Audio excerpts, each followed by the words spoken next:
Welcome back, everybody. Welcome to the Late Night Show with your host, Dr. Kojo. We're talking about autism and OCD tonight. I'm dressed up in my Titans gear because the Titans are changing their uniforms and they're rebranding. So I'm doing this to shout out my Titans tonight. Let me get this tile correct on Twitch. They're trying to make me change it. All right, we're talking about autism and OCD. Oh, I guess I got to change the title again. So it's not. Let me see if it's valid. There we go. All right. So now we are live on Twitch. All right. Perfect. We're rolling. So it's me, Baby Shiesty, my dog, Zo Shiesty. Me and Baby Shiesty. So come on. Jump. Nope. There you go, Baby Shiesty. It's me and Baby Shiesty, and we're talking about autism and OCD. Go ahead and use the comment section to let me know where you're checking in from as we get this live stream started. Let's get it. Baby Shiesty, relax, baby girl. Relax, baby girl. We have Trey B checking in from DC. Shannon checking in from Georgia. Bowler. Dina checking in from Sydney, Australia. Not you burping. Girls are not supposed to burp. Girls are not supposed to burp. Girls not supposed to burp, Shiesty. Tyler, Texas in the house. Leilani checking in. Our moderator checking in from New York City. Aileen checking in from Georgia. You Wish also checking in from New York. So we have some New Yorkers in the house. Zoe. Good Zoe. I gotta take you to a groomer so you can get a haircut. You can get a haircut. You burp it. Good Zoe. Good girl. West Virginia in the house. Rochester, New York in the house. Singapore in the house. Massachusetts. Illinois in the house. Andrea, nice to see you. New York in the house. And I don't know how to do this specific layout where we have it like this. But I really like this, like where I can see people's names in a circular fashion, like their profile photo pops up in a circular fashion. I really like that. Chattanooga in the house. Rainforest, thank you so much. I appreciate that. Ontario, Canada in the house. Taylor Simpson, thank you for your attention. Oklahoma in the house. Miranda or Mia-Randa. I've never seen it spelled like that before. Mia-Randa. That's neat. Rainforest from Washington State. Okay, a lot of people are tuned in tonight to hear the topic. We're talking about undiagnosed autism and OCD. So depending on what platform you're on, the title is going to look a little different. If you're watching on Facebook or YouTube, you'll see the title. It says 3 ways undiagnosed autism can look like OCD. Then it should also say, come see me live in Nashville. And I'll take a quick moment to plug my comedy shows. The Big Neurodivergent Comedy World Tour starts April the 26th in Houston, Texas. For more information on the tickets, click the link in my bio. So we're going to start off in Laurie City. Laurie's checking in from Houston. We're going to start off in Laurie City, April the 26th. The very next month, May 31st. At the end of May, we're going to be in Nashville, Tennessee, which is my hometown. So it's going to be a homecoming for me. And I hope that y'all would show up to the Zany's Lab and come out and laugh with me and my friends from California. We're all neurospicy, so it's all in the family, okay?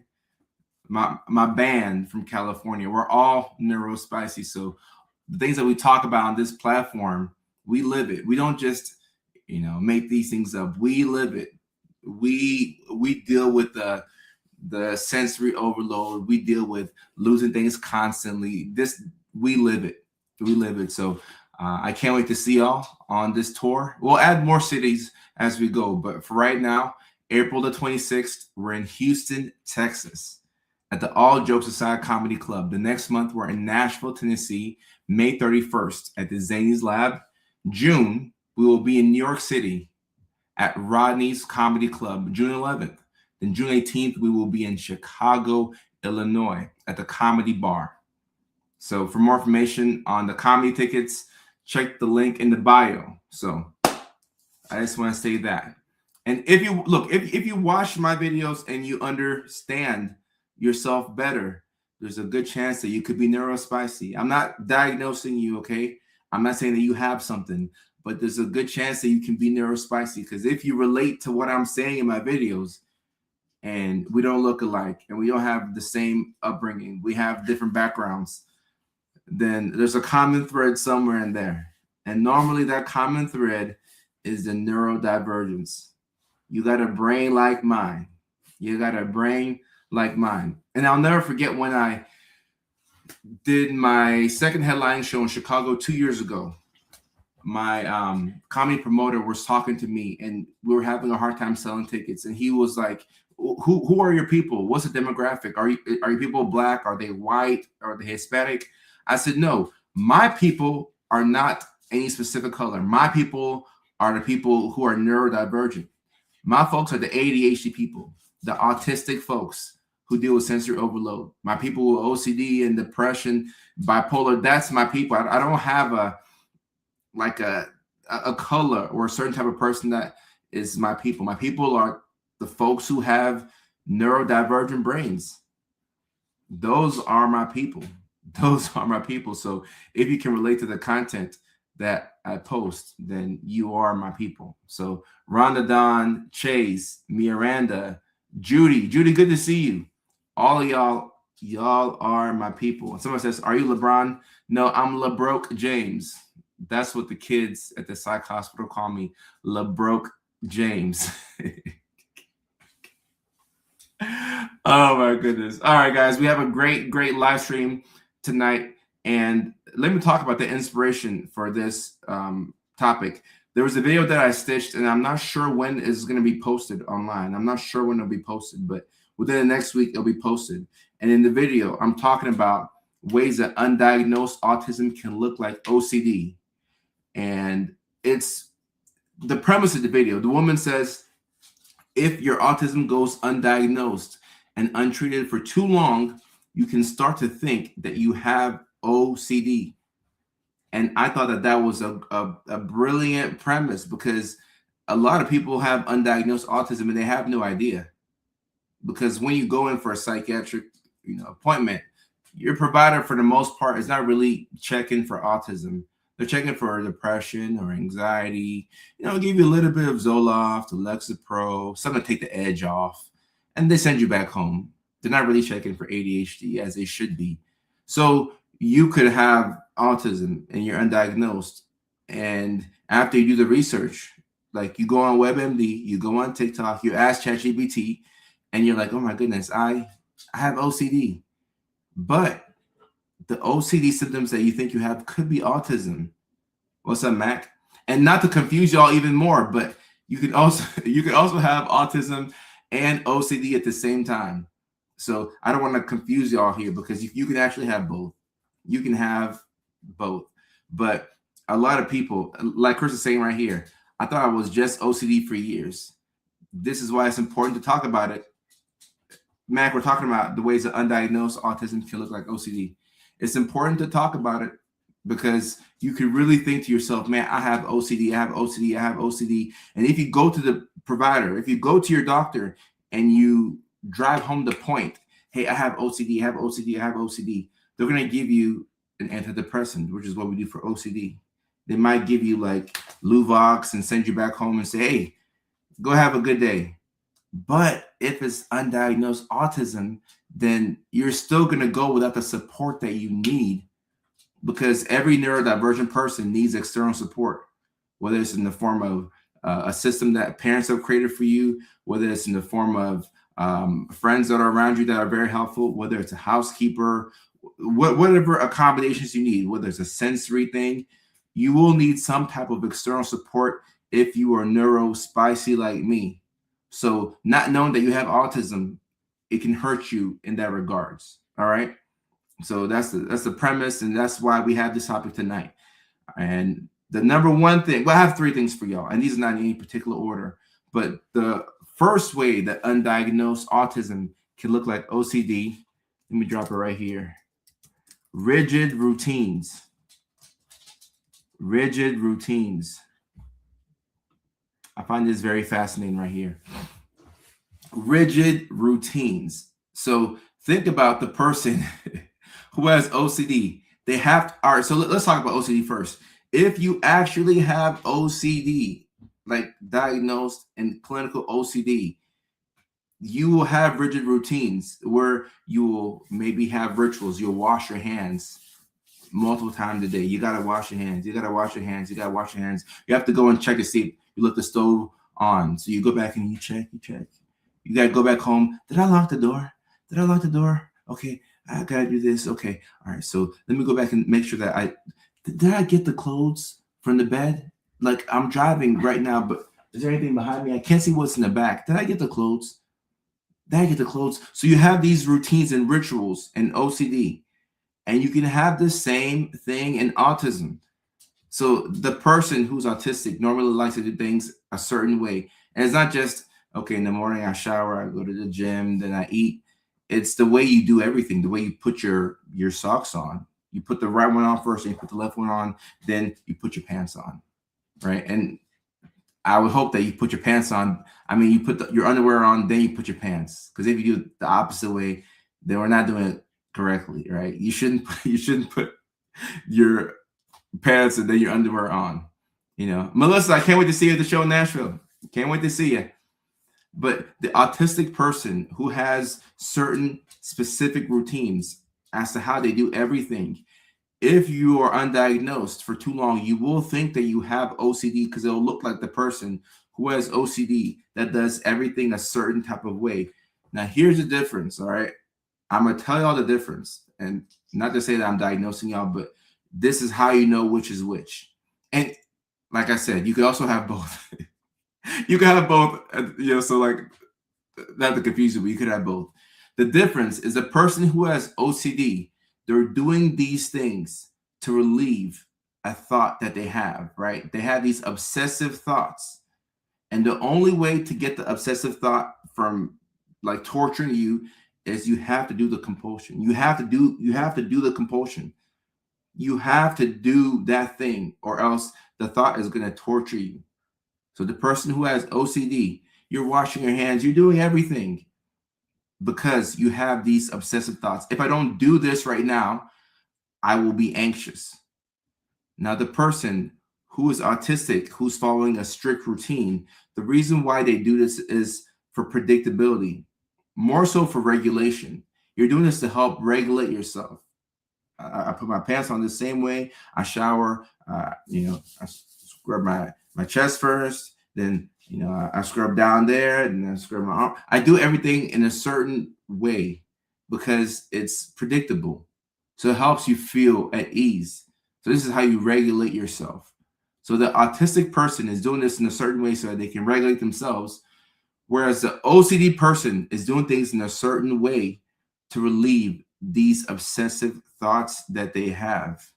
And like I said, you could have both. All right. You could have both. But the person who is living with undiagnosed autism, I probably think that you'll think that you have OCD before you go to autism. Because nobody really thinks autism. The autism kind of catches you off guard. Like that's not your first thought, but you're like, dang, this is OCD. This is OCD, right? I must have OCD. And if you tell people what you're going through, the average person will say OCD. And I like what Billy's saying here. You know, you could have all three. You could have all three. You could have OCD, ADHD, autism, and bipolar. Like you could have multiple conditions all in one. All right. You can have more than one.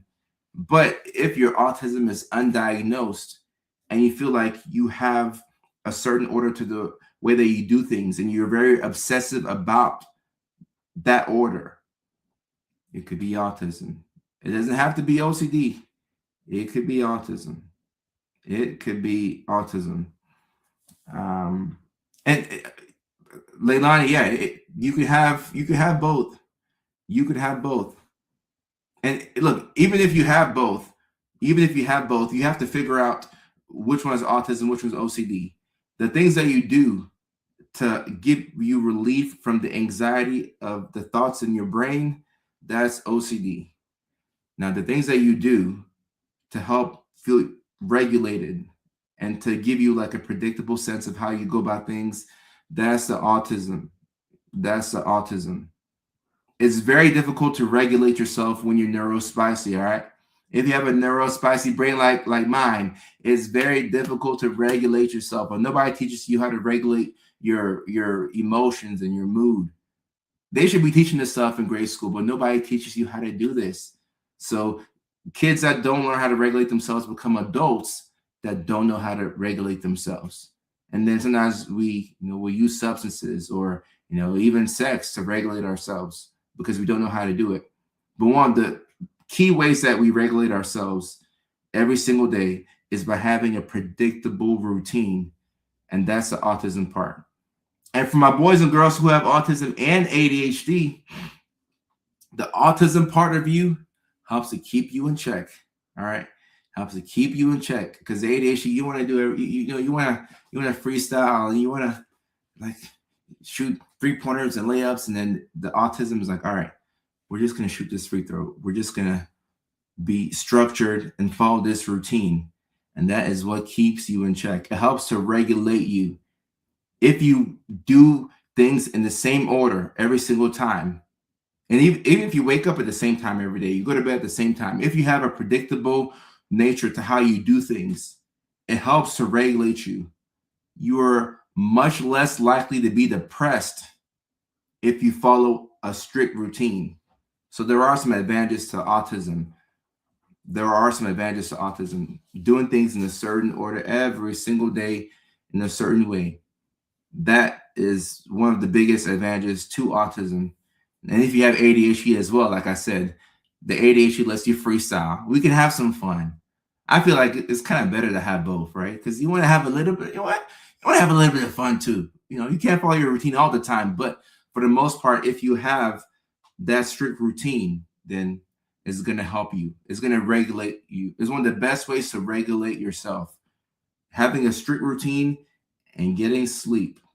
Those are two things right there that we can all do every single day to regulate ourselves. And you can do it all by yourself. All by yourself. Strict routine. Getting sleep.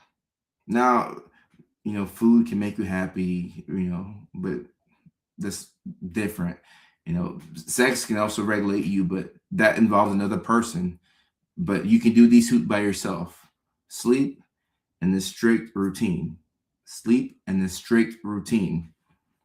So number one, like I said, rigid routines. One way that undiagnosed autism can look like OCD. Now this second one right here, this right here is one of the biggest reasons why it's hard to tell what is what. This one right here, and these are not in any particular order, but this one could easily be number one. All right. So repetitive behaviors. Repetitive behaviors. All right. Second thing on my list. When you have autism, I think we all know that you can have repetitive behaviors, right? Stimming, repeating certain vocal phrases over and over. Sometimes just saying the same thing over and over can make you feel good, like a vocal stim. Let's say you hear something that's funny or a jingle that's super catchy, hella catchy. Repeating that over and over and over and over as a form of stimming, it helps to regulate you. It's a pleasurable sensory experience to say this thing over and over, to listen to this jingle, to flap your arms, to rock. You're doing this to help regulate yourself because that's what stimming does. It helps you regulate yourself. Now you can have repetitive behaviors when you have OCD. But once again, these are repetitive behaviors, right? Let's say you're rocking, or let's say like you're checking multiple things. Once again, if you do this in OCD, it's done because you're having these obsessive thoughts. You're having these obsessive thoughts. And the only way to get temporary relief from the anxiety of the obsessive thoughts is to do something. you know that there's nothing underneath the remote. There's no germs underneath the remote, but it just makes you feel better to check behind it. Okay, check behind it. Check behind it. Okay, nothing here. Check behind it. Nothing here. Now, you could be doing this to stim. You could be throwing things up in the air to stim. If you have OCD, you could be doing this as well, but you're just trying to make sure that there's no germs on this, that there's nothing hazardous behind this little remote, just to make sure that you're safe. And another thing with OCD, another way to really tell the difference is with OCD, these compulsions, it's supposed to take you a long time to go through all of these. Like, it's a very time consuming thing. It's a very like, if you actually, because everybody says, you'll hear people say, I got a little OCD. I got a little OCD. I got a little OCD. If you actually have OCD, like DSM-5, like you actually have OCD, it would take a big chunk of your time every single day. It's very time consuming. It's very time consuming. It is very time consuming. The compulsions take, and some people have a form of OCD where you don't have the compulsions, right? But if you have classic OCD, I have these thoughts I can't get out of my head. I can't get it. I can't shake it. I can't shake it. I have to do something to shake the thoughts. It will take you quite some time. Like, we talk about the person who is washing their hands. You could spend 2 hours washing your hands in a single day. And most people can't wash their hands for 20 seconds. You know that when you're washing your hands in the bathroom, you're supposed to say happy birthday. I think once or twice. I'm not sure, but happy birthday to you. Happy birthday to you. You're supposed to sing it happy birthday. 20 seconds. 20 seconds of singing happy birthday to wash your hands. People don't do that. The next time you're in a public restroom, just watch people and look at how long it takes them to wash their hands. And I've seen guys leave the restroom without washing their hands and then go and dap somebody up. I'm like, you're nasty. That's nasty. That's a violation. You should never do that. Don't leave the restroom without washing your hands and go, no. Oh. But most folks don't. Oh, you see moms do that too? Come on, moms. Wash your hands, moms. Wash your hands. Wash your hands.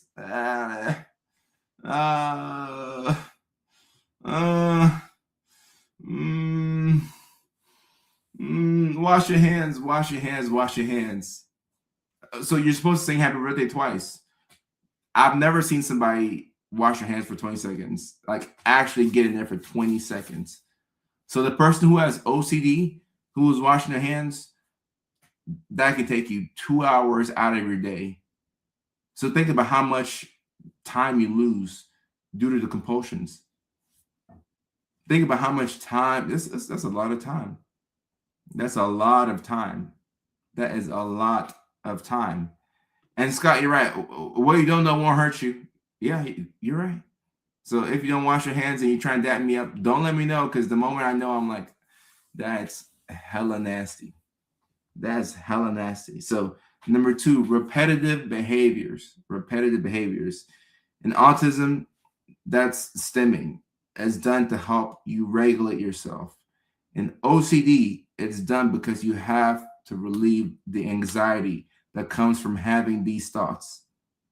You have to relieve the anxiety that comes from these thoughts. And somebody on TikTok says, and we tell our babies to wash. I do this right here. Have hand sanitizer at your shows. I think the club provides those. I'm not a big germaphobe, but some people don't be washing their hands. Some people wash their hands. And Renee makes a good point here. The intrusive thoughts are worse than the compulsions. That could be the case. And Renee, I think earlier she mentioned that she has OCD. So speaking from personal experience, and the intrusive thoughts, you can spend a lot of time in your head. You can spend a lot of time in your head thinking about the things that are bothering you. So that's also very time consuming and not not cool at all. Not cool at all. Chase, thank you for supporting. Thank you for grabbing your tickets. All right, the third way that undiagnosed autism can look like OCD right here. Need for symmetry. Let me make sure I spell symmetry correct. I was a spelling bee champion in 5th grade, and now, like, spelling, I have to double check behind myself. Need for symmetry / order. All right. When you're autistic, a lot of times you have this need for symmetry and order. You don't want things to be out of order. You have a set way on how you do things, and you need things to be, if this isn't where it's supposed to be, it's going to frustrate you. All right. And for my people out there who have autism and ADHD, this is the part of you, the autistic part, that helps you keep things like in line. Like, because the ADHD side of you makes it very difficult to keep things clean, but then the autistic side of you wants order and needs things to be done symmetrically. This has to be here. We have to have order. This, if it's not like this, I'm not okay. I'm not okay. If things aren't where I left them, if things aren't like this, it's gonna frustrate me. Because if things aren't the way that I left them, it's gonna throw me off. Anything that throws off the autistic person normally leads to mood swings. So if you can't go about your routine the way you normally do it because you've been thrown off, now you're pissed. Now you're pissed because this doesn't make any sense. Like why did somebody come into my room and rearrange my stuff? Because now I can't find the pillowcases. So whenever I make my bed, I make the bed by making the pillows first. If I can't find the pillowcases, I can't make the bed. And you can, but you're autistic and you need to do things in a certain order. You do the pillowcases first, but because somebody came and took your pillowcases, now you can't put the pillows in the pillowcase. Now you're just thrown off. You need things to be symmetrical. You need to be ordered. And once again, this is done because this helps you regulate yourself, doing things this way every single time, right? And Andrea saying, "How dare you fold the towels and apps?" Right. And you can also have this need for symmetry and order with OCD. You can have this need. And when you have like a need for things to be symmetrical and things aren't a certain way, for the person who has OCD, it's going to cause you a lot of distress, a lot of frustration, because it's going to cause you to be more in your head. Because the compulsion, you have to put things in order. But if things are out of order, then like you can't rest. You cannot rest. You can't rest because you need things to be symmetrical. You need, and if it's not, then you're spending a lot of time. Once again, OCD is very time consuming. It's one of the most time consuming mental health conditions out there. Now you're spending so much time in your head wondering why things are out of order. Why are things out of order? They need to be, I need 2 of this one thing in this particular block. I need another 2 right here. I need, like, you spend so much time organizing everything, and it's going to lead to a lot of distress if you can't get it organized. Likewise with autism, if things are not symmetrical, it could throw you off your square. And if it throws you off your square, then you can't do things in a certain way. Now you can't regulate yourself. You can't regulate yourself. And Renee, who has OCD, says, I need things in groups of 3, 5. Paintings must be straight. Books must be aesthetically pleasing. And Renee says she has OCD. This will take you a lot of time. Like, you spend a lot of time thinking about this. Like, why aren't things like in groups of 3 or 5? Like why is this painting a little crooked? Why is it a little crooked? Why is this book not aesthetically pleasing? And someone says things have to be in counts of 4. Okay. Wow. I keep my eggs organized as I use them. They have to be even in the carton. It's so weird. Oh, very interesting. Very interesting. Mm. And Vicky says, my teen has this bad habit of chewing on water bottle caps as well as the bottle. Is this considered stimming, or is he doing this because of anxiety? Good question right here. Really good question. So Vicky's teen likes to chew on the water bottle caps right here. Chewing on it, is it considered stimming? So it could be, it could be stimming. It could be something that's done to help you regulate yourself. I more so would say that this is something that is done out of anxiety. And it doesn't have to be OCD. It could just be, I'm anxious. So I'm anxious that I have this test coming up. So I'm going to just chew on this water bottle cap. But it seems to be more rooted in anxiety. Now, if these water bottle caps, like having them in your mouth, like maybe chewing on it, is something that is done, and after it's done, your teenager feels so much better, and they like to play with the water bottle cap, maybe like just see how it feels in their hands, and maybe like toss it up a little bit, then it could be more so stimming. But it seems like it's anxiety. Seems like it's anxiety. My son ate my couch. How do you eat your couch? How do you eat your couch? What in the world? And Carla on TikTok says, I do the same thing as Renee. Everything in my house has to be in order from big to small. So Carla says everything in her house has to be in order from big to small. Do you know how big Carla's house is? I don't know how big her house is, but that's a lot of time that's spent making sure that everything is in that specific order. Everything is in that specific order. Very, very time consuming. And it can be, painful to see that one thing is not in order. And you could be working on a priority task, but seeing that something is out of order, now we have to go fix that one thing. Now it's costing you a lot of time. It's costing you a lot of time. A lot of time. House is 10 stories. That's funny. Someone says, I feel the distress in my frontal lobe and my chest. Rob, now I appreciate you. And this is not pre-recorded. This is live. Especially if you're on TikTok right now, this is live. On Facebook and on YouTube, the live streams, you can watch them after the fact. But if you're watching this on TikTok right now, it's 100% live. It is 100% live. Pen caps are pen caps are great for chewing. I used to do that too as a kid. I used to really do that as a kid. Yeah, we're live. We're live on Facebook. Denise, I love you too. Books are his favorite that have adult chew toys. Adult chew toys for autism. Wow. We need more of those. We need more of those. And Cody's saying, one of my number one stims I just realized is a stim is tapping my fingers against my thumb in order 1, 2, 3, 4, back and forth.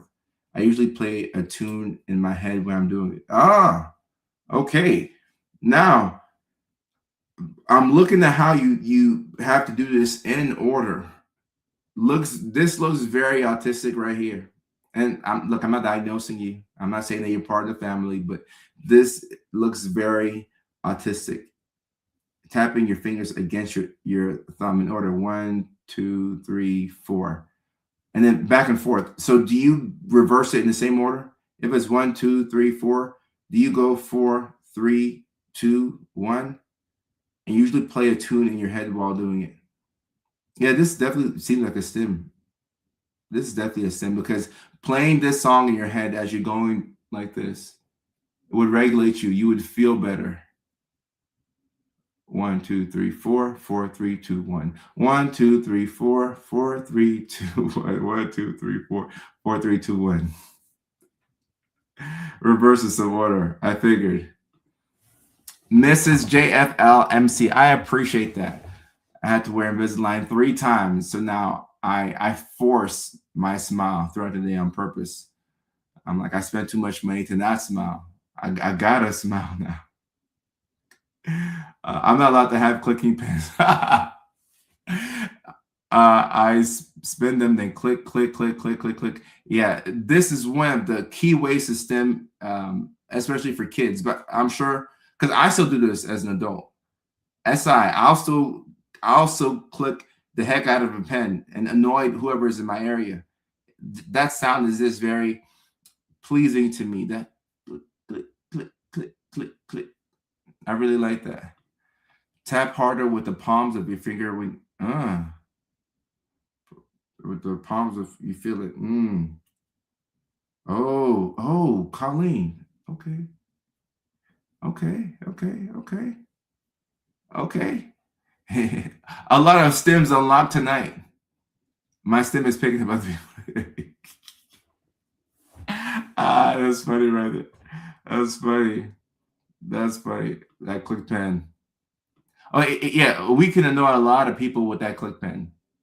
Renee says, I have to touch doorknobs with the back of my hand before I open the door so I don't get the electric shock. Okay. And see, there's also a sensory element to this as well. Obviously, this is, OCD behavior, but there's a sensory element because that electric shock is such a perverse stimuli. Like it's so awful to get that buzz. So you'll go to great lengths to avoid it.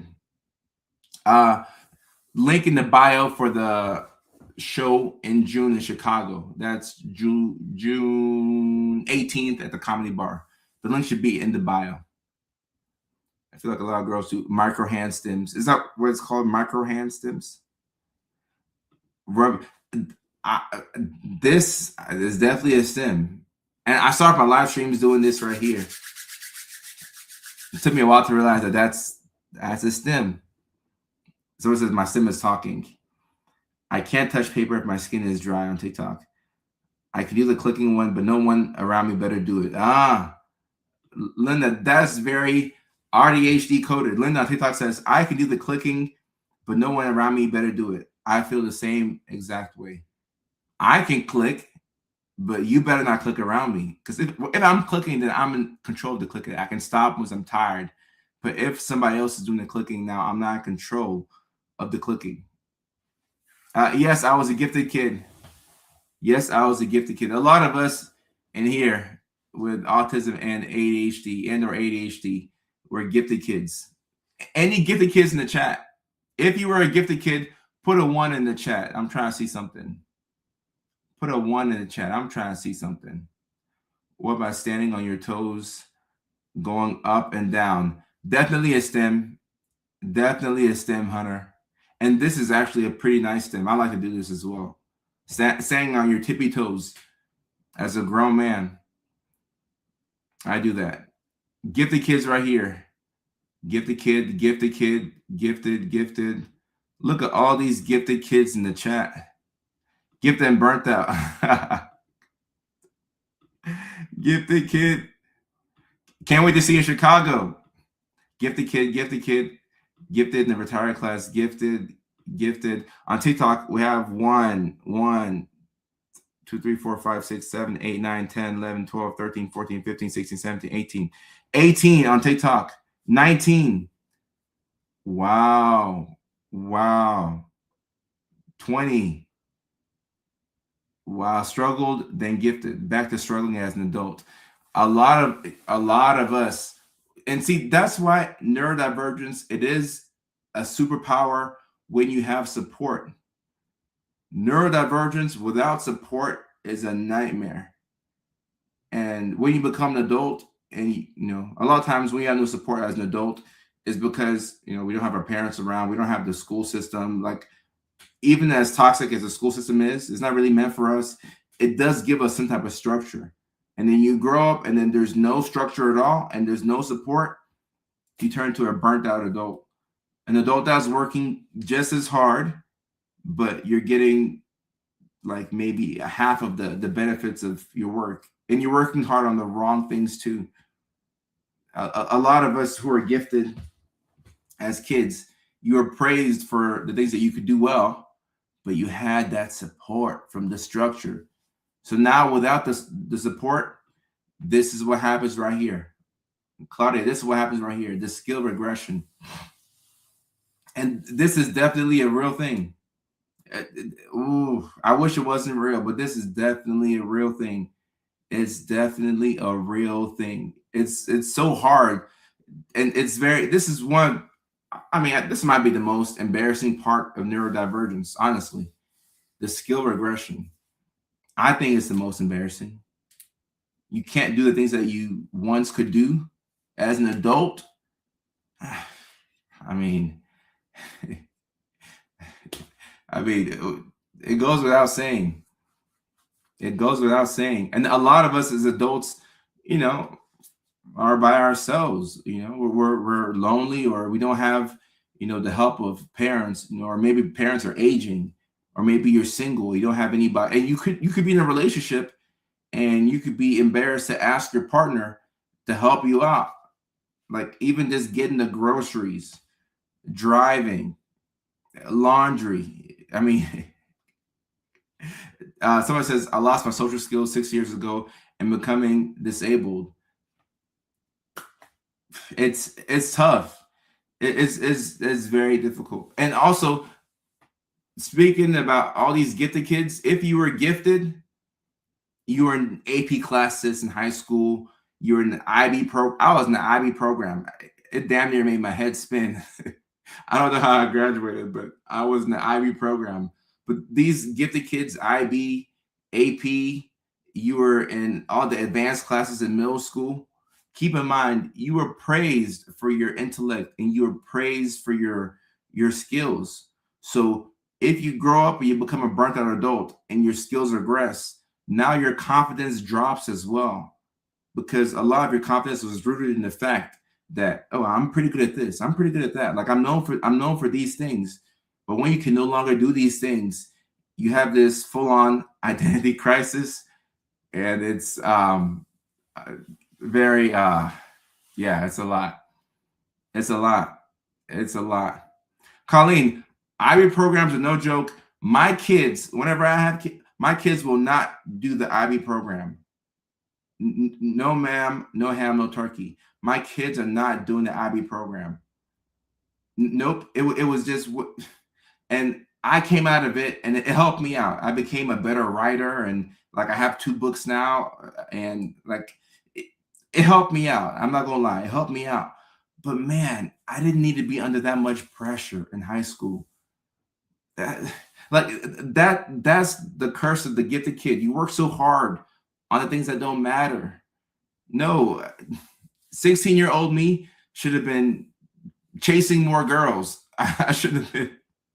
I shouldn't have been in those classes. No, no, it was too much. Linda says both my kids did IB. Daughter with ADHD.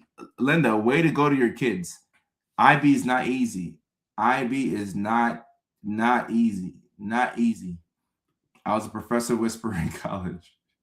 Skill regression at work is what led to me asking the questions leading to my diagnosis.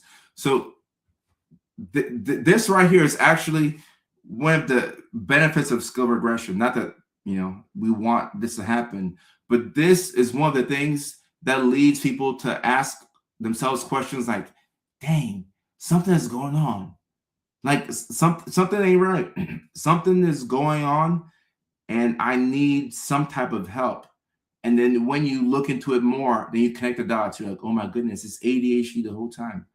Oh my goodness, it's autism. What in the world? What?" You just have to connect the dots.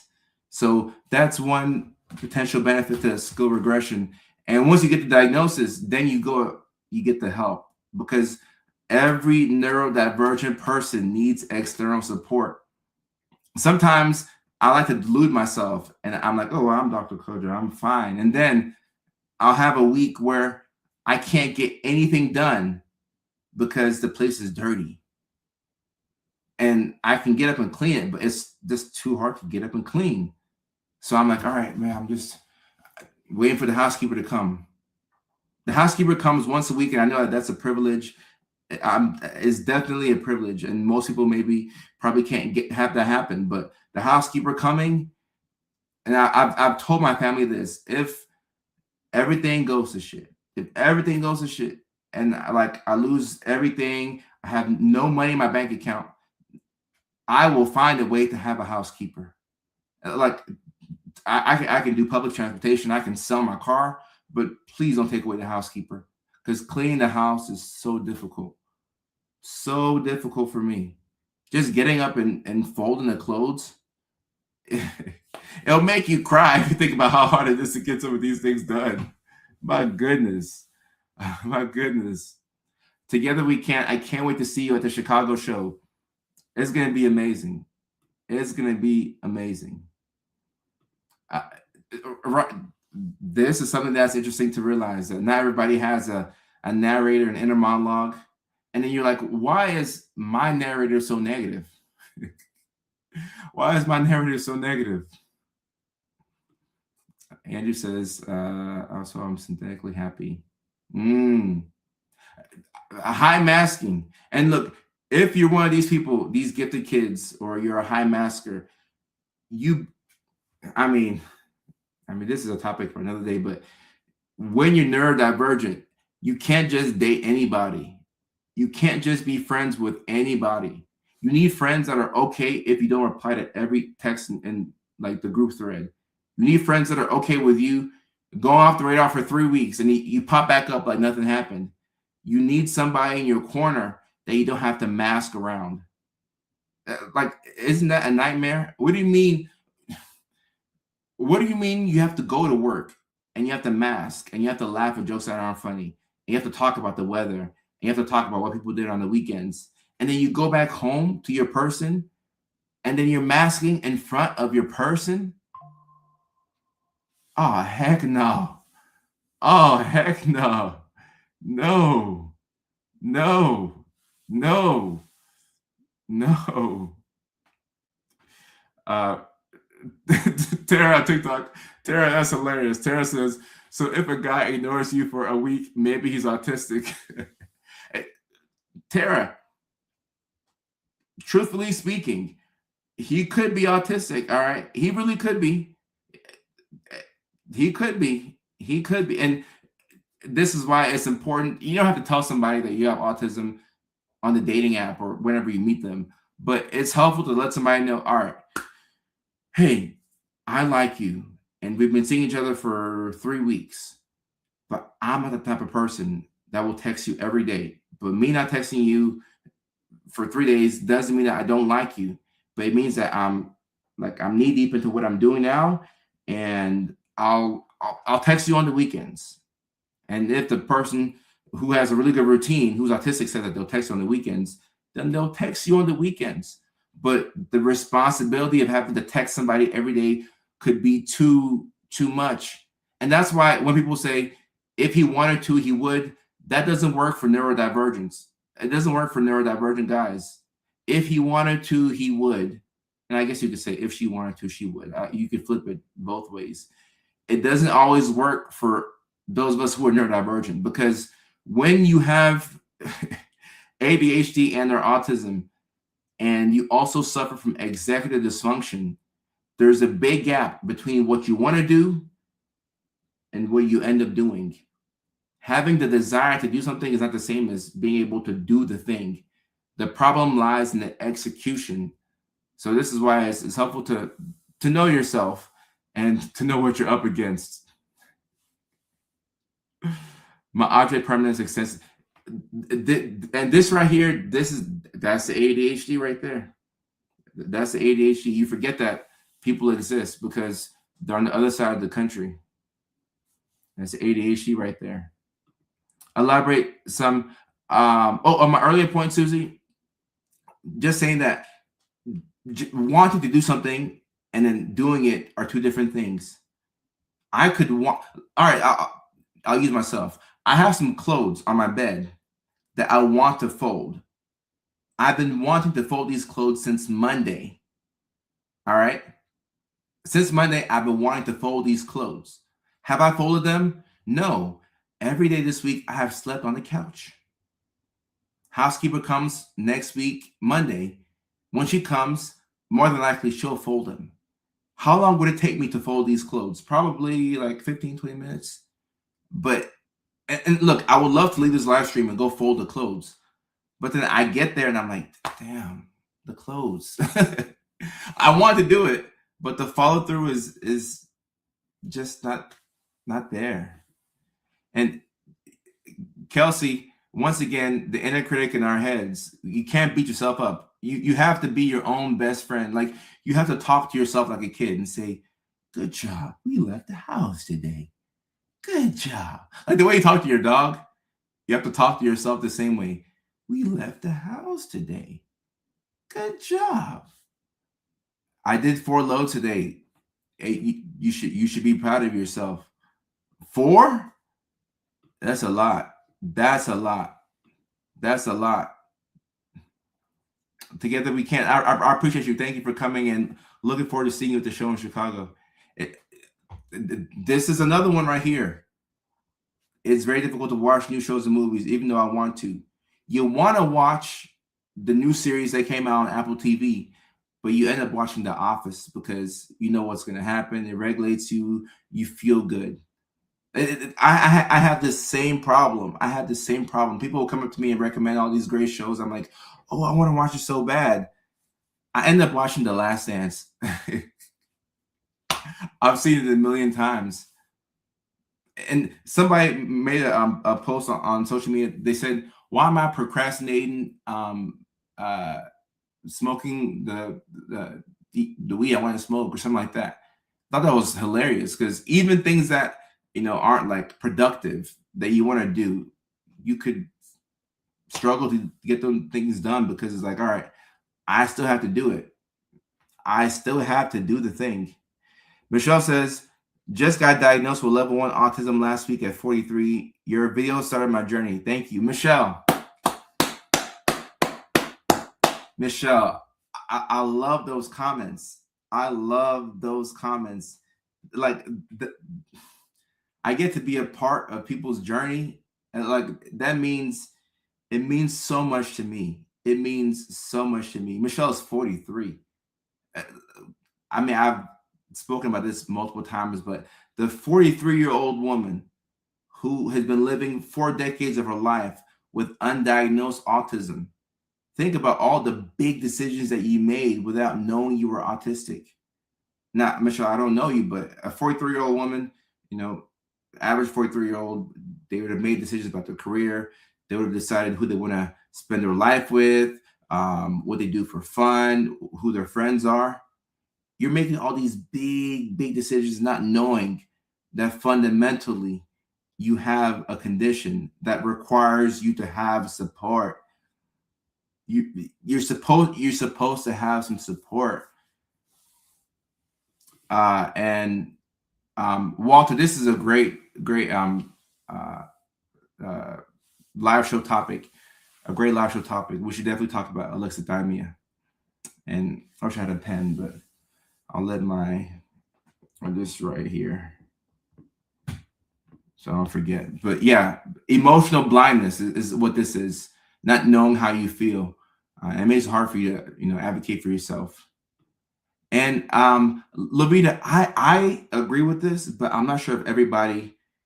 So some people are funny when it comes to their diagnosis, because especially people who, you know, they go back and they tell their parents, and their parents are like, "Oh, you were diagnosed when you were 6. We just never told you."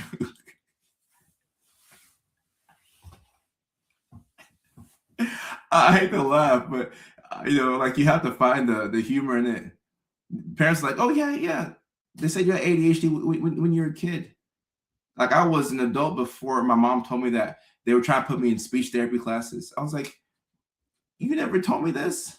Like, I kind of needed to know that. I needed to know that. Like, what? Like, you just, you know, mentioned it one day out the blue. Yeah, they said you had autism, but I said no. And parents would be like, no.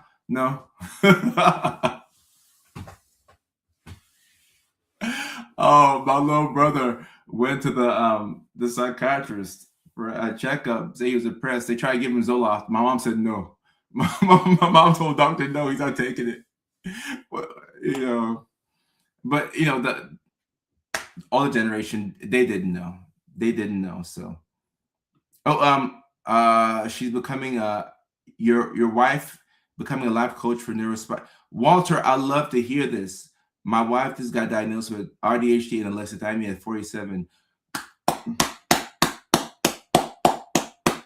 Congratulations to her. And like, she can speak to so many people. And Walter, obviously, she made some good decisions in life, like marrying you, So like, she did the best that she could with the information that she had. But man, sometimes there's that gap in missed potential that's very difficult for people to deal with, where you're like, man, if I had the support when I was younger, like, do you know how high I could have flown? Do you know what I could have done? So having her like, she's speaking from personal experience. It's one thing to hear it from like anybody, but somebody who's like lived it, my goodness, she's lived it. She has lived it. Rebecca on TikTok, thank you for coming through. I appreciate you. I appreciate you. But I mean, it's an array of emotions that you feel when you first understand that you have this diagnosis that makes your whole life make sense. It was like, oh, no wonder why I couldn't stand it when my parents were combing my hair. Like, no wonder why I tried to fight them. Like, it was a sensory thing. It was hurting my head. No wonder why it took me forever to get out of bed. No wonder why I couldn't eat the school lunch because of the texture. Yeah, like, what could have been if you were diagnosed sooner, right? Because all the years where you're not getting that support, guess what? You're going many years without support. So if you are somebody who's diagnosed later in life, you should really give yourself a lot of credit.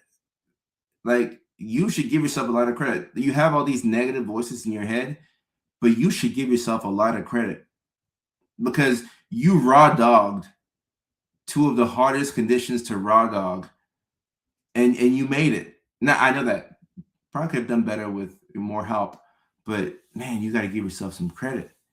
You got to give yourself some credit. Give yourself some credit. ADHD here. I started running in 2017, and I was able to stop smoking and get off all my meds. Congratulations. Congrats, Andrew. Congrats. That's awesome. And like, the support that you need, it varies from person to person, right? So Andrew's saying that started running, and it was the running. And I'm looking at Andrew's photo right there. Looks like he has like a medal on. So Andrew's been running. Y'all hear my back cracking? Andrew's been running for almost a decade now, and it's helped him stop smoking and get off all medications. So running was a big part of the support that Andrew needed. Now, the support that you need could be different. Somebody on TikTok had asked about like the medication. I missed it. The medication. Do you find certain medicine works well for ADHD? So the ADHD part, you can treat that with stimulants. Then the autism part, antidepressants or mood stabilizers, anything that can be done to help you improve your ability to communicate. So not every autistic person has to be on meds, and not every ADHD person has to be on meds. But if it makes your load like lighter, if it makes it lighter, then why not? Why not? Oh, he wish you could crack your back. It's such a good feeling. It could be a stem of mine, but it's such a good feeling. Such a good feeling. I'm in my 40s, received a diagnosis as a child. Everyone still told me I was just bad, no support. Cassandra, sorry to hear this. And in our community, I mean, don't get me started. I got so much work to do in our community. I got so much work to do in our community. I wish we talked about it more. I mean, being autistic is one thing. Being Black as well. Oh, and I'm Cassandra, I'm laughing because I'm just thinking about conversations I've had with family and people who don't get it. Like, the only thing you can do is laugh, because like, you'll tell somebody you need support, and they're like, no, like, you're not that. What do you mean I'm not that? How are you gonna tell me that I'm not that? How are you gonna tell me that I'm not that? Or shame you for taking medications? Oh, we got a lot of work to do in the Black community. We got a lot of work to do. A lot of work. A lot of work. Crackle knuckles is a sim of mine. Michelle says, me too. And Kayla, they won't let me.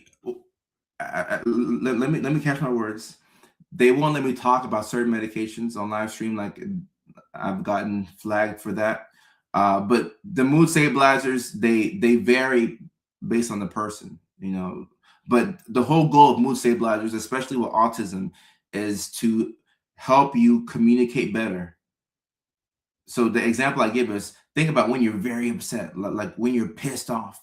You know, think about your most intense mood swing. When you're pissed off, your ability to communicate lowers. So with mood stabilizers, if we're able to even your mood and bring you from being so elevated, right, then your ability to communicate goes like that. And once your ability to communicate drops, you become more frustrated. So that's what mood stabilizers would do. Leilani, I appreciate that. We'll go to we'll go to 1 hour 30. Go to 1 hour 30. Let me get a lot of questions in, talk to the community. Andrea, don't say that about yourself. Don't say that about yourself. No, nobody on my platform can call themselves ugly. Nope. No, you have to speak highly about yourself over here. You gotta speak highly about yourself. The only place where self-deprecation is allowed is in comedy.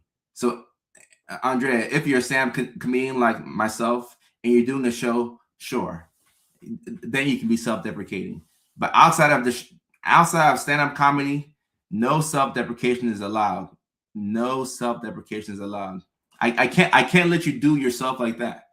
And think of next time you have a negative thought in your head, guys, don't let you do you like that. Because that negative monster in our head, man, this is awful. It's awful.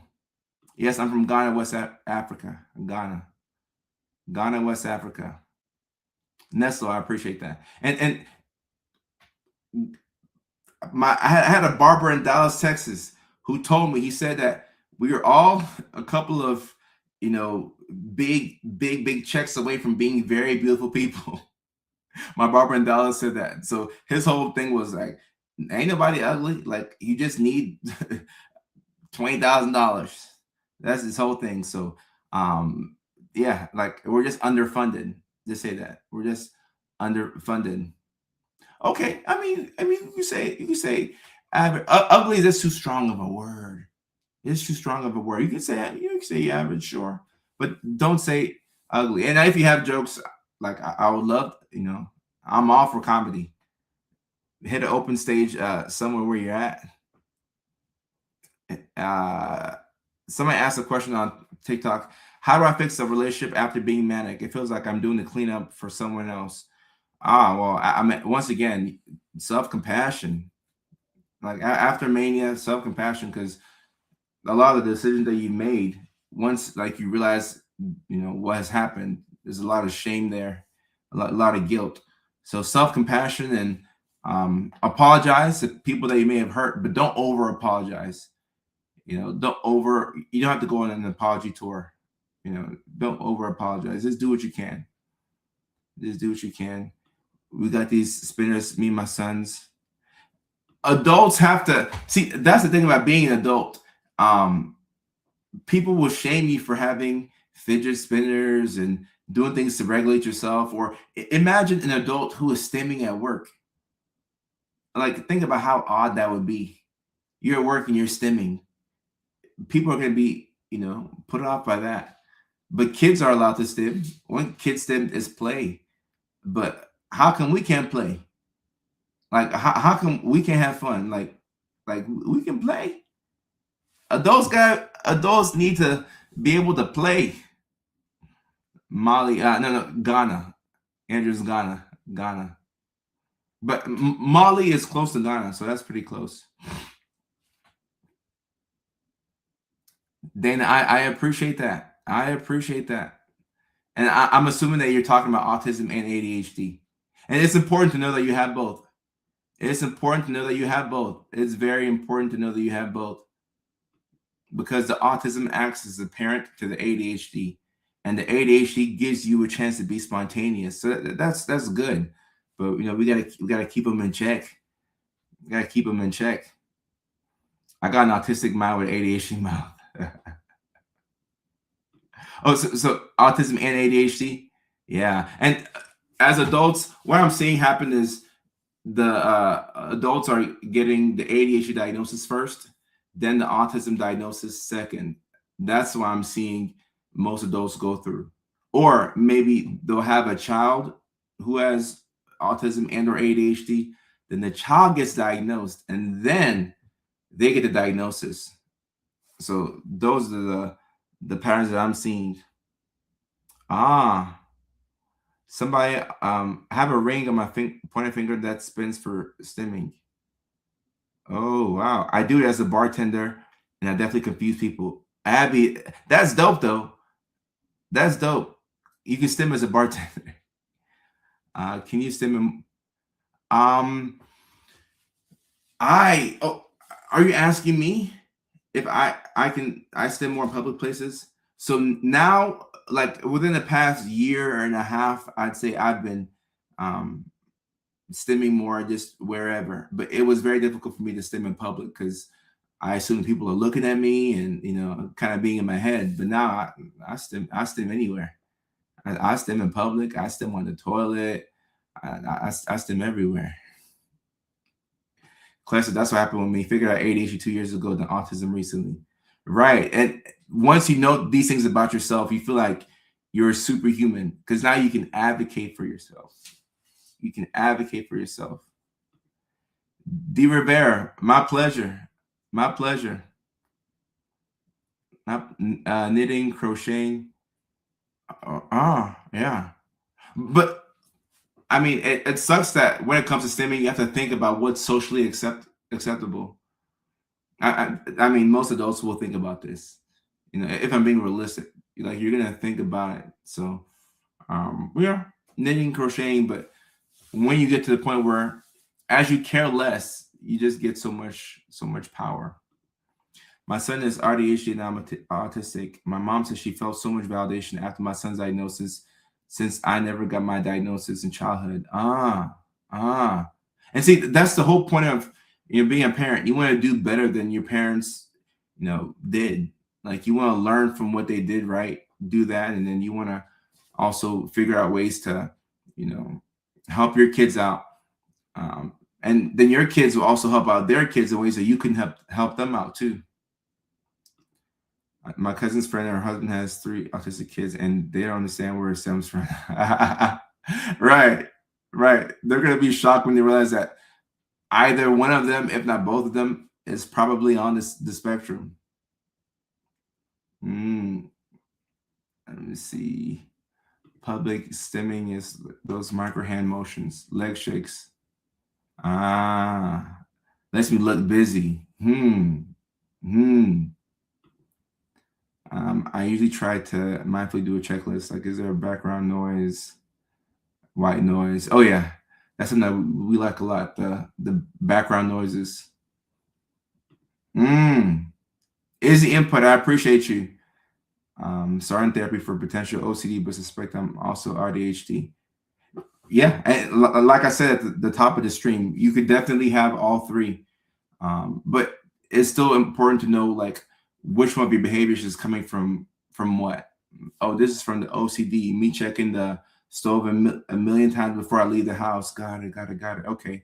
Me putting my clothes on in a certain way. Oh, that's the autism. Got it. It just helps you know yourself better. And also for your kids too. When you see things in yourself, then you kind of able to pick it out in your kids as well. And Serena, for people who missed the 3 ways. Number 1, rigid routines. 3 ways that undiagnosed autism can look like OCD. Having rigid routines. Number 2, repetitive behaviors. And number 3, need for symmetry or order. So those are 3 ways that undiagnosed autism can look like OCD. The difference is that with autism, you do these things to regulate yourself. With OCD, you do these things to give you relief from the obsessive thoughts that you're having. Toe curling. Okay. Toe curling. All the t-shirts say, my autistic son. If I ever get overwhelmed at work, I'll put on spa music. Spa music. Okay. I like that. I like that. Mac, I appreciate that. I appreciate it. This could be a way to regulate yourself. This could be a way to regulate yourself. It's pretty hereditary, Heather. It's pretty hereditary. I mean, you're getting it from a parent. If not from you, from dad. If not from you or dad, from grandma or grandfather, somewhere along the line. Like that's the biggest contributor to developing ADHD and or autism, having a parent who has it. But with the older generations, nobody talked about these things. So it's just a big it's a big old guessing game to figure out what's going on. And BPD and bipolar get mixed up with autism, ADHD, because when you have autism and ADHD, both of those conditions can lead to mood swings. Like each one by itself, autism and ADHD, can lead to a lot of mood swings. And I don't think we talk about the emotional part of autism, ADHD enough. Like the intense emotions that you have is very difficult, because sometimes even when you're happy, you'll be intensely happy. You're like, all right, I don't want to feel so damn happy. Like, and nobody will be like, oh, it's too much happiness. That's a problem. But you just feel it so intensely. And sometimes you're like, I don't want to feel it so strongly, because the come down from it is going to be rough. And then when you feel anger, you feel anger so intensely as well. It's like, okay, if I can just not screw up right now, is a big win, because I feel that intense anger. Or like when you're dating somebody for the first time, you feel this intense lust/love for them, this limerence, and then at some point it wears off. So just having intense emotions is very draining. It's draining to feel everything so intensely. And if you could just kind of like tone it down, a lot of us would choose to do that. Alexis, what's going on? Good to see you. But the intense emotions, feeling everything so damn loudly is difficult. And I don't think that the DSM accounts for that as well as it should, because there's an emotional side to autism and ADHD that right there, that will drain your energy. That will drain your energy. Feeling things so deeply, or like Andrew's saying, feeling things out loud is so intense, and that can make you feel like you have BPD or bipolar. But and as my mentor told me, mood swings, intense emotions, feeling really happy one moment, feeling sad the next, all that could be explained by itself by autism. All that could be explained by just ADHD. Like you could have one diagnosis of autism, and that could explain all the intense emotional stuff. So it's double-edged sword, because when you have that raw emotion, like let's say you're playing sports, all right, you have an arena to channel your emotions. Like, great, I scored a touchdown, I'm fired up like Tom Brady, like I'm pumped. That's great. If you're in the gym, you got a new high on the bench press, I'm pumped. But when we don't have an arena to get our emotions out, and it festers within, it becomes just so much to deal with. There's so much to deal with, and it's not fun. I told him I'm too passionate when I speak. You could hear that as well.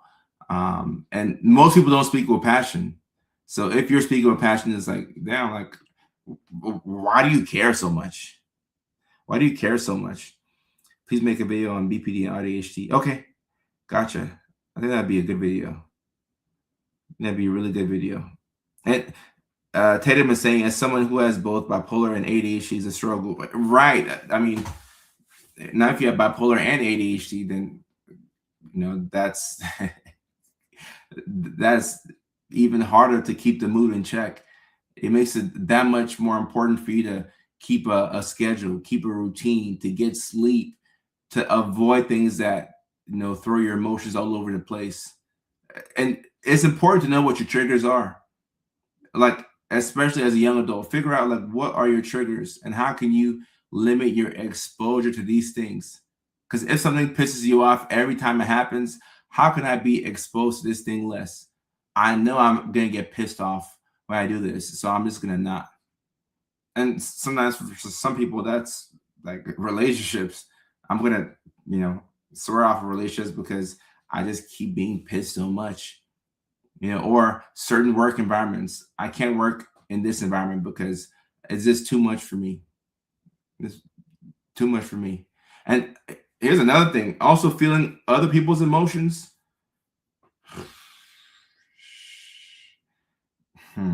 Make you ficky. We gotta be careful, like we have to figure out how to compartmentalize and care for people, but we can't let it take over. We can't let it take over because man, it's your own emotions by itself is a lot, but then other people's emotions is like, dang, now I'm drained. Now I'm drained. Concussions, like Mac is saying, there's a lot of things that can throw your mood off. I don't know if you speak about a video on ADHD and spending impulsivity. Kayla, so yeah, I'll speak on it right now. I'm not sure if I've talked about it before, but spending, impulsive spending. So that right there is, I think it's more so aligned with ADHD, but you can also have that with autism because anything that deals with your mood going up and down can lead to impulsivity, right? Max saying make it ficky. It can lead to your mood going up and down, right? So anytime you have mood swings of any kind, you can see some impulsivity. So when you have autism and or ADHD, it's very important to account for the fact that you could be impulsive. So if you want to buy something on Amazon Prime, before you hit the buy now button, how about you put it in the cart and we come back in 24 hours, 48 hours, we come back in 72 hours. You have to find ways to account for the tendencies that you have. You know that every Friday you get paid, you want to go spend quickly. How can you create a system to protect you from you? That's the key right there. I was talking to my sister and she said, I have to create a system to protect me from me. And I felt that on a deep and personal level. I got to protect me from me. I got to protect me from me. I felt that. Free balling. Yeah, I'd be free balling sometimes. Like how do I protect me from me? I know that I can be a Mickey Ficky. I know that, when I meet a girl, that first 2 weeks, it's tough to keep up that energy. We're going here, we're going there. I'm so enthralled with her, and I want to spend some. I know that I'm busy. I know I spend so much time making content, traveling, doing stand-up comedy. Like, how can I keep up that same energy? So I learned, okay, I gotta go slower. I know that I like to buy things impulsively. So okay, I'm gonna put things in the cart, come back to it later. You have to protect yourself by creating a system that protects you from you. You have to, if you don't have a system for it, then you will not do what you want to do. You'll do what you feel like doing. If that makes sense. You don't do what you want to do. You do what you feel like doing in that moment. The thing about emotions is that you feel good one day. Next second, you don't feel good. It's just too erratic. It's too erratic. I feel great. I don't feel great. I feel great. I don't feel great. You don't want to let your emotions be your representative. Like people who just fly by the seat of their pants. You don't want to do that. You got to create a system. Creating a system is key. Precious, that's right. The system is key. And Jenna, no, coming back after 24 hours is horrid.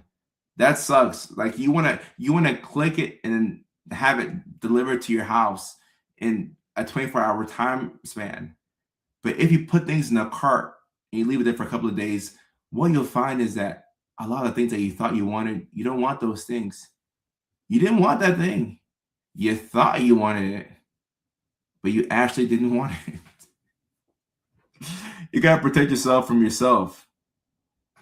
You have to protect yourself from yourself. Working on responding, not reacting. Yeah. Yeah. And then Spectre Cat says, I would never remember to go back. Well, if you don't remember to go back to your Amazon cart to buy what you thought about buying, then I guess you didn't need it that much. And like, I mean, that's a real thing. Like, we will forget to buy the thing. If it's something that you need, go ahead and buy it. You know, like, you need some pens or a pencil. You need a new notebook. You need a new book bag. Go ahead and get it because you're going to forget it. But if you're scrolling on Amazon and you see a couple of sales, things that you weren't looking to buy, things that you had no intention on even searching, but it was placed on your phone, like things you may want. All right, that stuff, we didn't need that stuff. Leave that in the cart. If you forget to come back to it, good. You saved yourself $70. Good. Shauna says, I froze my partner's credit card. 8 days she buys or stop. He forgets to save card. I mean, I have the credit cards, but like I don't even like to use them because like I'll forget. Oh yeah, I do have to pay that off. Like when I had to think differently about credit cards because you first get them like when I was in my early 20s. Oh wow, like I'll just pay them back later. Paying back the credit cards feels so awful, but spending the money feels so good. It feels so good. And that's how they get you. Because they know, okay, all right, credit card, boom, $5,000 limit. You don't see it as, oh, I have $5,000 in the bank, I can go spend it. You see it as, oh, I got $5,000 that just came out of nowhere, I can spend it. But having $5K on a card versus having to pay that back, man, having to pay it back is the worst. It's the absolute worst. Ring. That ring notification is so annoying. Every day is like Christmas when you get packages and forget what you ordered. No, and there's a dopamine rush that comes from opening up a package. Like I love coming home and seeing like 4 Amazon packages that are there for me with my name. I'm like, okay, I get to open it up and unbox it. I mean, it's a dopamine thing. It's a sensory thing. It's an anticipation thing. It feels so good. But, like I would like my $70 back too, depending on whatever it would, cue someone delivering you a package. I don't think somebody's delivering a package at this time. Emotional dysregulation is definitely a part of ADHD. Sensei on TikTok asked that. What's some good self-talk for when people try to tell me I'm just quirky when I say I'm neurodivergent? Lean into something that you're already good at doing. If you're already good at doing something, do that. Do that thing. Do that thing. Do that thing. Because you'll get confidence from the repeated actions. Someone's here. No, I have 2 places. So my other spot, I think somebody is there. But ain't nobody. Well, somebody could be there. I don't know. Maybe I am getting a gift. Maybe. Order sub. Excited to open. Then it sits in my closet for months. Right. Sometimes you don't even use the stuff that you order. You think you're gonna use it, but you're like, Lexiana. That's how they get you. It's on sale. You're like, oh, I only spent $29. No, you could have saved $30. You could have saved $30. Alexis feels what I'm saying. Amazon. And guys, you have to understand that all of these things are meant to keep you on the platform. I mean, kind of like how it is with social media. Have you ever noticed that, like, at one point when you're on Instagram, you could scroll and get to the end of your feed, and it would tell you you've reached the end of your feed, and you're like, okay, I've been scrolling for 2 hours. It's done. I've seen everything. I've seen all my friends' updates. Have you ever tried to do that recently? You see that you can never run out of content.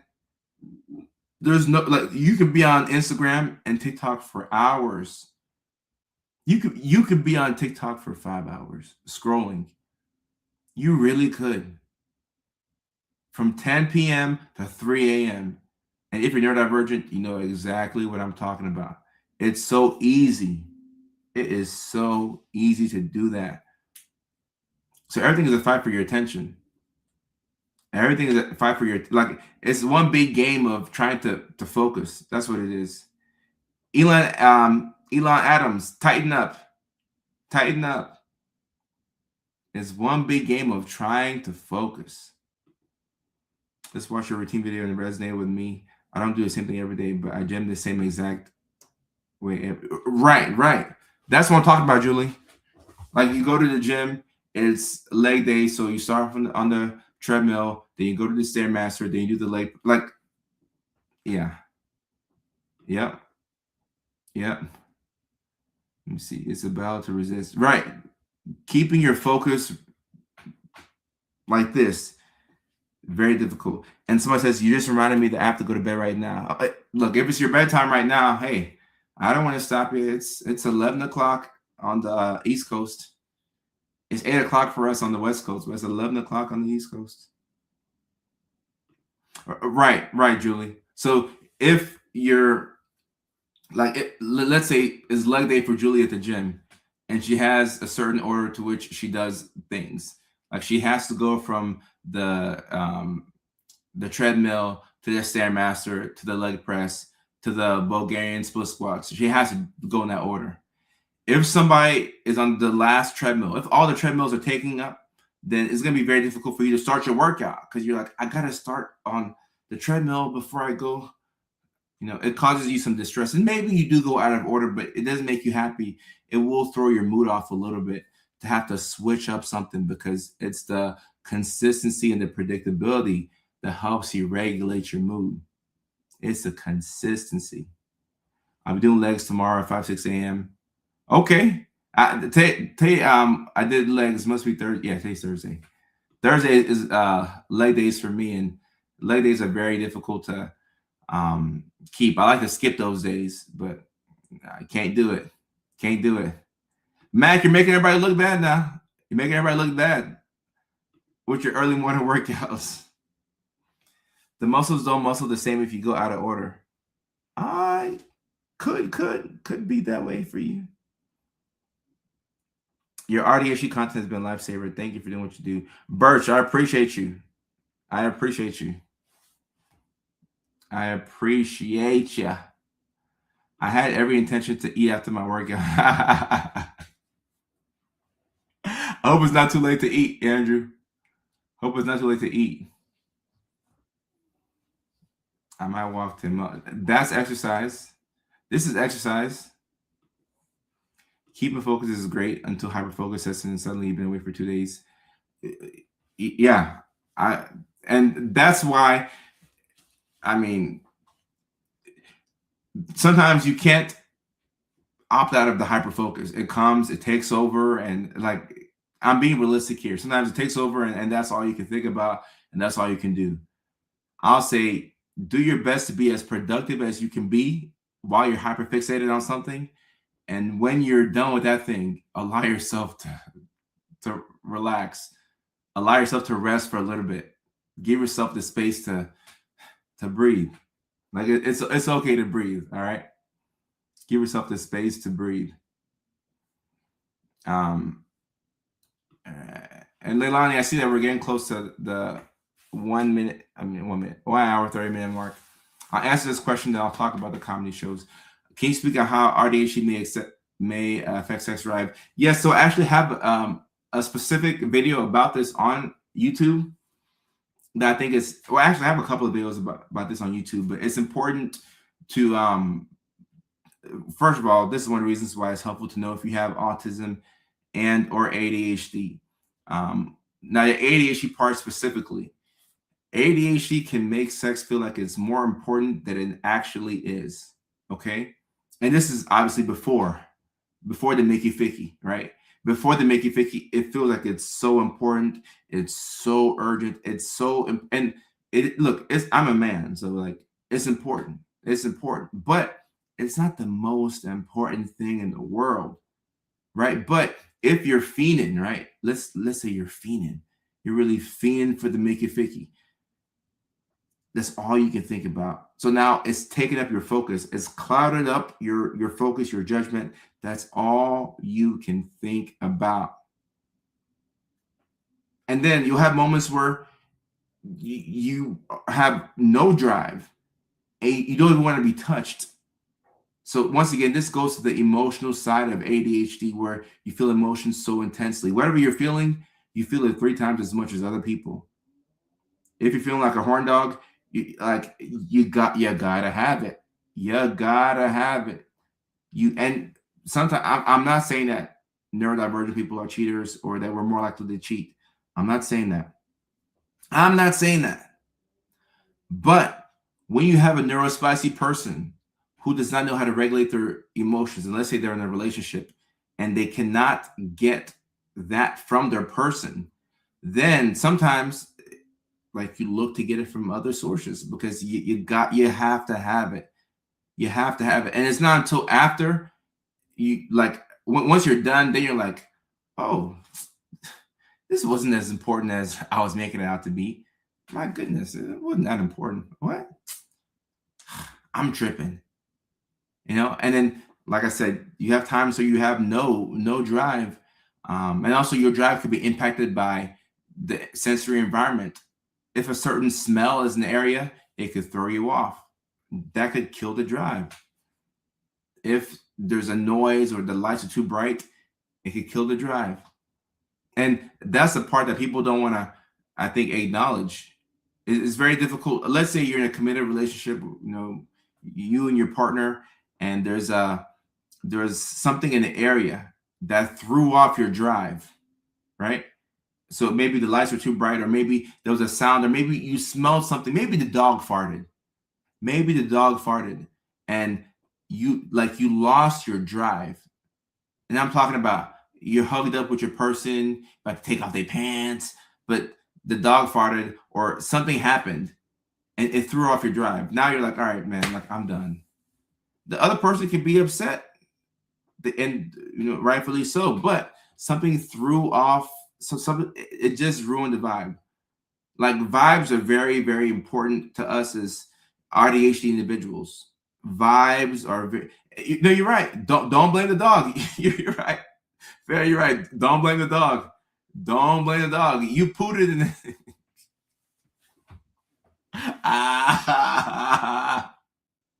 Don't blame the dog. You put it. You're right. But something could throw you off, and now it's like, all right,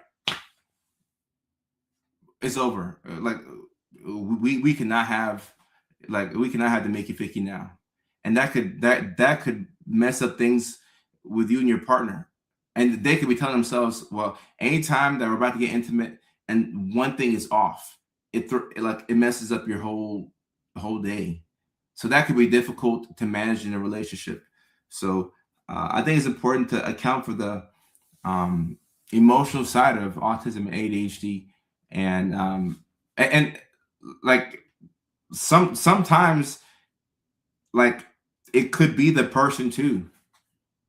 And I've seen this a lot with people, with friends, with past patients, the clients, where they'll think that they're like they have no drive. Like you think that you're asexual, you think that like your drive is the worst in the world. Then you switch partners. You get with somebody else, and all of a sudden you have the biggest drive in the world. So sometimes it is the other person, and I'm not trying to put it all on them, but sometimes maybe just what you feel like that person represents to you is no longer something that entices you, and it could knock your drive out all the way. It could knock your drive out. And I mean, like this is also its own conversation. There's the neurospicy, maybe that's where the spicy comes from, but the neurospicy community, like they're deep into the kink community. There's a lot, and it can destroy relationships. Yeah, it can. Mickey Ficky, it came from back when I was in college at the University of West Alabama. That school is on the border of Alabama and Mississippi. So a lot of my friends and one of my roommates was from Mississippi. So in the SIP, they would have different terminology for things. So I had a good friend of mine who was a basketball coach for kids, and his coach, when he was playing basketball, didn't want to curse. So instead of saying MF, he would say Mickey Ficky. So Mickey Ficky became something I've been saying for the past 15, 16 years. So Mickey Ficky this, Mickey Ficky that. And it's a very versatile word. You can use it as a substitute for, MF, or you can use Mickey Ficky as, I've been feeding for the Mickey Ficky. And that could be sex, it could be food, it could be anything that's pleasurable. Or you can call yourself a troublemaker. I'm a Mickey Ficky. Just a very versatile word, Mickey Ficky. I love it. And also, it just feels good to say. Like it's Mickey Ficky is also a vocal stem. Mickey Ficky. I never thought about it, but it's a vocal stem. No, it is Mickey Ficky. Mickey Ficky. Yeah, extra spicy in the neurodivergent community. I think it's deep in kink because there's some of the least judgmental. Right. And that's definitely something that I think we do better than most communities, especially with things like sex. There's a lot of things that people could consider to be taboo, or there's a lot of different ways that you can have shame around something like intimacy and sex. So when you have a non-judgmental environment, then you can express things that maybe other people maybe you wouldn't feel comfortable expressing around other people. So I think that us neurospices do it better. You do it better. Everything. Everything. Yeah, we currently are live right now. We currently are live. Is it because we're bottom up? It could be. It could be. My sensory issues made me feel like I'm aromantic, but no, there's a sensory side to intimacy in general that I don't think we talk about. I think it goes deeper than sex. Just even like cuddling. Some people don't like cuddling because like they feel like they're trapped, and then some people love cuddling. Some people love cuddling because they feel grounded. The same reason why you'll use a weighted blanket could be why you like cuddling. So there's a big sensory component to sex. I think we need to talk about it more. The B, good to see you. And congratulations. Cuddling, right? Cuddling is smothering. So some people don't like it. After this last relationship fail, I think I'm going back to celibacy. Sorry, Alexa. I mean, it's like that sometimes. It's like that sometimes. I don't like it until I do. So unless I ask or initiate, don't touch me. Respect. Shay, I agree with this one. You gotta have your own blanket. You gotta have your own blanket.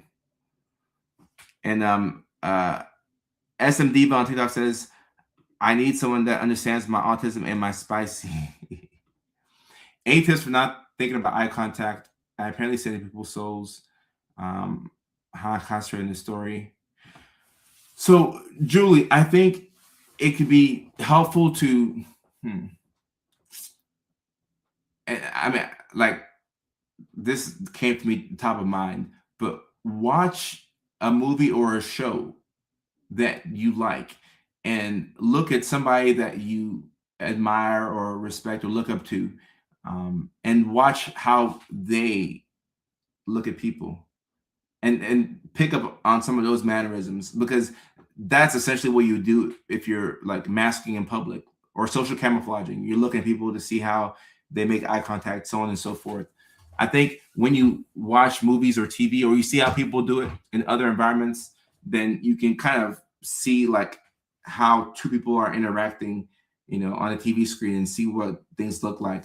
But also, I mean, I think it goes without saying, sometimes when you say the thing out loud, the weird thing or the thing that's on your mind, it can help you feel more at ease. So you can just tell the person, hey, like, I hope I'm not being weird, but like I feel like I'm looking too much at you. And they're like, oh no, it's all good. I do it too. So sometimes just speaking about the thing that's on your mind, I think would be um, helpful. You need your own bed with some I agree. Taking up all the covers. Taking up all the covers. And a lot of people have sworn off of relationships. It's not difficult for me to understand why. It's I get it. I definitely get it. I definitely get it. I definitely get it. Lucky to match my touchy feely husband. Both our exes were not into. And Jennifer, I'm happy that you mentioned this. A lot of us are undertouched, just lacking hugs. Like not even on a sexual tip, this more so on a, you know, this intimacy. Like a lot of us could use more daps, more hugs, more like like as kids when like you play around, like you be bumping into each other. All that is touch.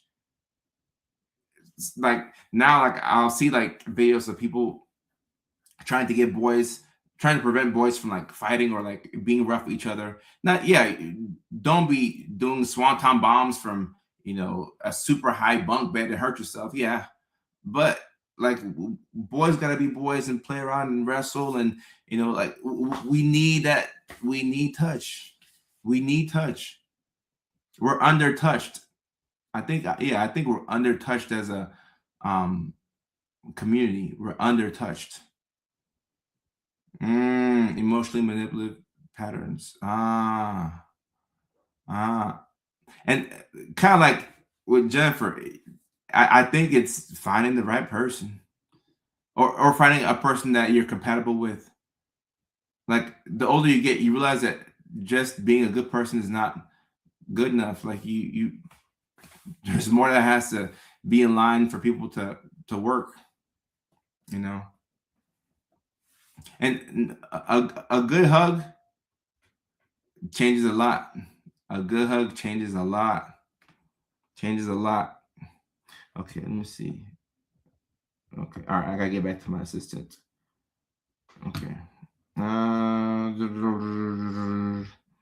right. And Amy, this is something that I think for us as guys, we have to learn. I'm not sure if this is neurodivergent or not, but we have to learn this as guys that sometimes it's okay to like touch and be intimate without it leading to sex. And like I've definitely fallen into this trap before where it's like if like me and my lady or whoever I'm with at the time, there's touch involved and it doesn't lead to that, I'm like, what you mean? Like what what's the point of cuddling? What you mean? What you mean we're just gonna cuddle and cuddle some more? What? But then I realized that that's a way of showing affection and everything doesn't have to lead to the Mickey Ficky. And I think you learn that as you get older in age. As you get older in age. All right, guys. So that's it for tonight's live stream. We went on a little bit longer, but it's all good and having fun. Let me see. So this is a travel weekend for me, but okay, I'll be back in time. Okay, cool. So we will stream next week Tuesday. Next week Tuesday at the normal time. And Farrah, men and women are different. Yeah, men and women are like I don't know why. I feel like society sometimes will try and make it seem like men and women are the same. No, we are very different. So understanding how we work allows us to coexist and love each other the way we want to be loved. But yeah, so next week Tuesday, and then am I traveling again next week? Oh, let me see. No, it's in 2 weeks from now that I'm traveling on Thursday. Okay, yeah. So next week shouldn't be altered by traveling. Yeah. So next week, Tuesday, we'll be back on the live stream. And Melissa, the show in Nashville will be here before you know it. The show in Nashville will be here before you know it, and I can't wait for it. I cannot wait for it. May 31st at the Zanies Lab. Come out. Is going to be me or my friends and I. Let's see, my friends. My friends and I. My neurospicy friends and I will be at the Zanies Lab in Nashville, Tennessee. We're coming from California with a lot of love, and it's going to be a great show. It's going to be a great show. Mickey Ficky. Andrea, you're right. Mickey Ficky. It's going to be a great show. And it's going to be a second show of the tour. The tour kicks off in Houston, Texas at the All Jokes Aside Comedy Club on April the 26th.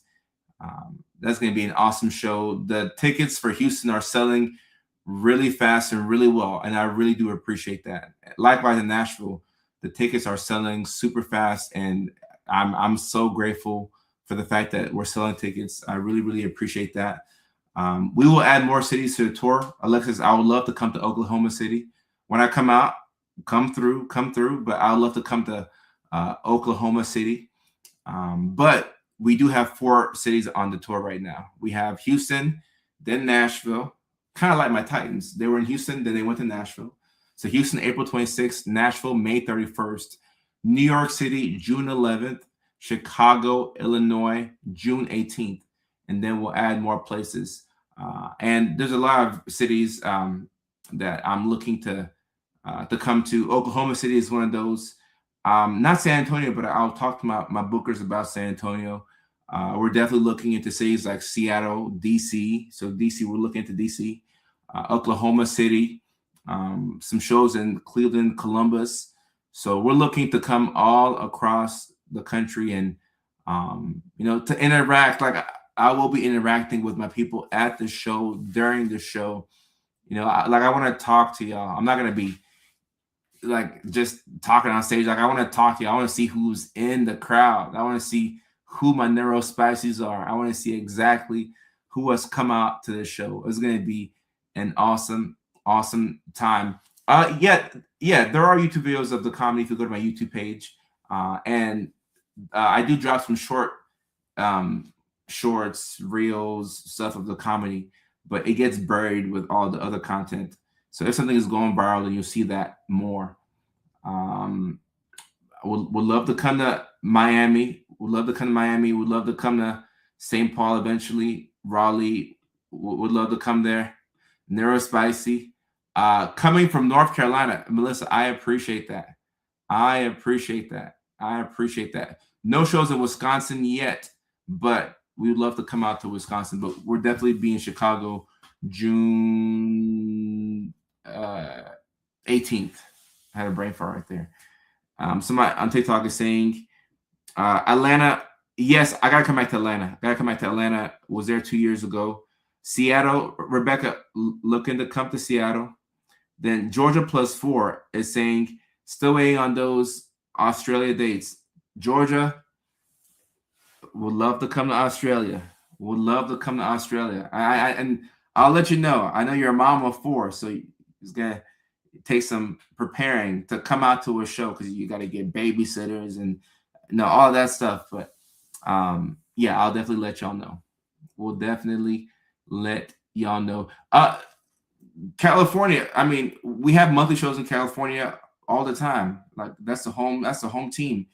I'll be doing the stand up before the Clippers and Thunder game April 8th at the Intuit Dome, Court B before the game. That's April the 8th. Then April the 10th, we'll have the monthly comedy show in LA at the at Fourth Wall. So we do monthly comedy shows in Hollywood at the Fourth Wall Comedy Club. So that should be April the 10th. It's not a headline show where I'm on stage for an hour, but we do the shows in California monthly. I forgot. Cheers is the water password. Look at me being there and spicy and forgetting to drink the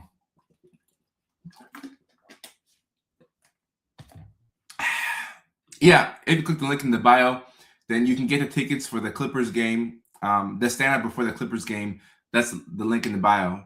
And then the Fourth Wall show in April. That ticket link will come out closer to the showtime. So, yep. All right, guys, that is it for tonight's live stream. I'll see y'all next week, Tuesday, 6 o'clock California time, which is 9 o'clock Atlanta time, which is 8 o'clock Nashville time, which is 7 o'clock Arizona time, which is 6 o'clock Seattle time, which is 5 o'clock Alaska time, which is 4 o'clock Hawaii time, which is 2 a.m. London time for my UK boys and girls. So this has been a great live stream. I appreciate y'all, and try your best to get some sleep, and I'll do my best to also get some sleep as well. Peace.